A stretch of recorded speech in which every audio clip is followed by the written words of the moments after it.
अस्सलाम वालेकुम नाज़रीन, मेरा नाम है उसामा एजाज़ और आप देख रहे हैं उसामा एजाज़ ऑफिशियल। तो नाज़रीन करामी, काफ़ी दिनों से कुछ प्रॉब्लम्स की वजह से मैं वीडियोस नहीं बना रहा था और कुछ प्रॉब्लम्स थी और मैंने वही प्रॉब्लम्स अपने दोस्त के साथ शेयर की। तो उसने मुझे कुछ अशार भेजे उसी प्रॉब्लम्स के हवाले से। तो मैंने वो अशार पढ़े तो मुझे थोड़ा सा अच्छा फील हुआ। तो मुझे लगा कि मैं ये अशार आपके साथ शेयर करूं। तो इस अशार में शायर हमें दो चीज़ें समझाने की कोशिश कर रहा है, एक किस्मत, दूसरा चाहत। तो चलिए मैं आपके सामने वो अशार पेश करता हूँ। एक तेरी चाहत है मौला, एक मेरी चाहत है।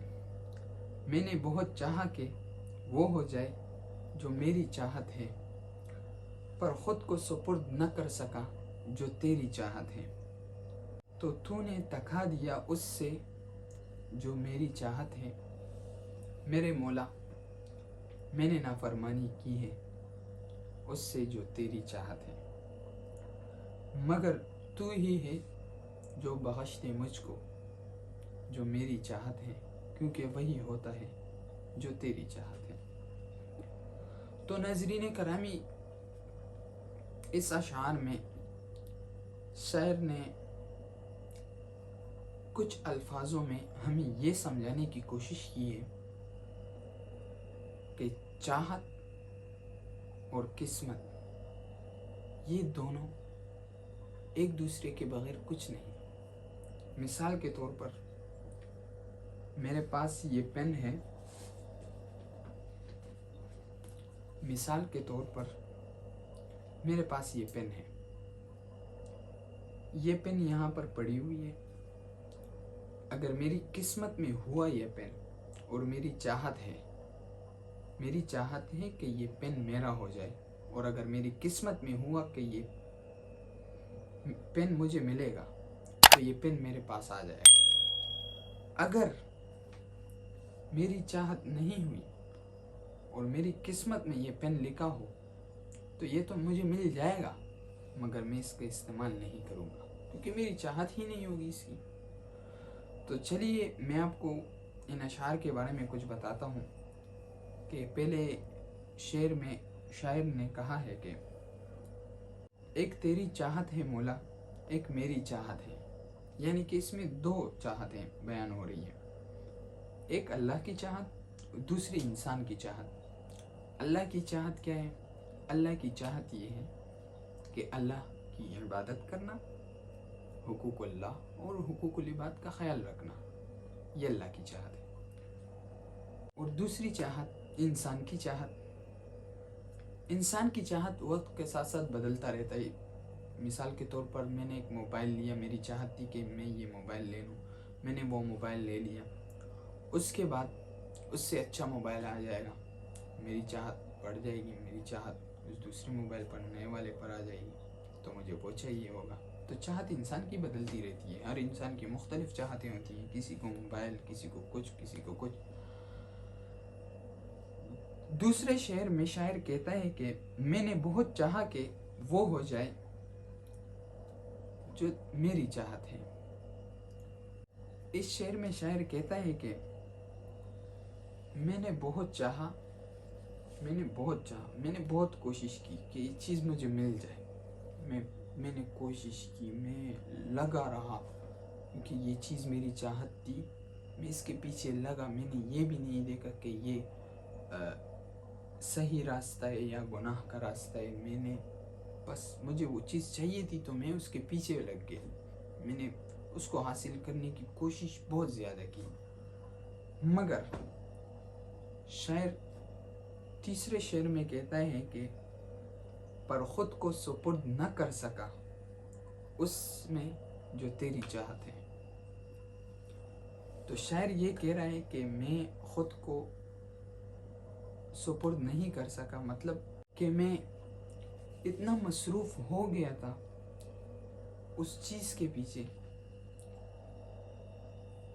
उस चाहत के पीछे इतना मसरूफ़ हो गया था कि मुझसे तेरी चाहत भूल गई। مجھے تیری چاہت کا پتہ ہی نہیں لگا۔ چوتھے شعر میں شاعر کہتا ہے کہ تو نے تکا دیا مجھ کو جو میری چاہت ہے، یعنی کہ جس چیز کے پیچھے میں بھاگ رہا تھا، اتنی کوشش کی، میں نے یہ بھی نہیں دیکھا کہ اس پہ اللہ ناراض ہوگا، میں نے کچھ بھی نہیں دیکھا، بس مجھے وہ چیز حاصل کرنی ہی تھی۔ تو ابھی یہ کہتا ہے کہ اللہ تعالیٰ نے، میں تک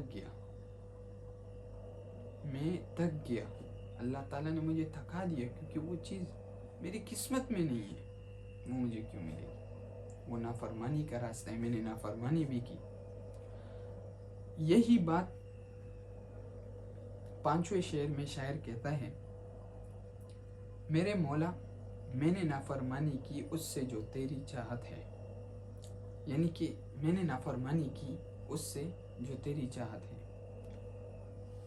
ابھی اللہ کی نافرمانی، وہ اس چیز کے پیچھے لگا رہا، اس کو پتہ بھی نہیں لگا کہ یہ اللہ اس سے ناراض ہوگا یا اللہ اس سے خوش ہوگا یا وغیرہ وغیرہ۔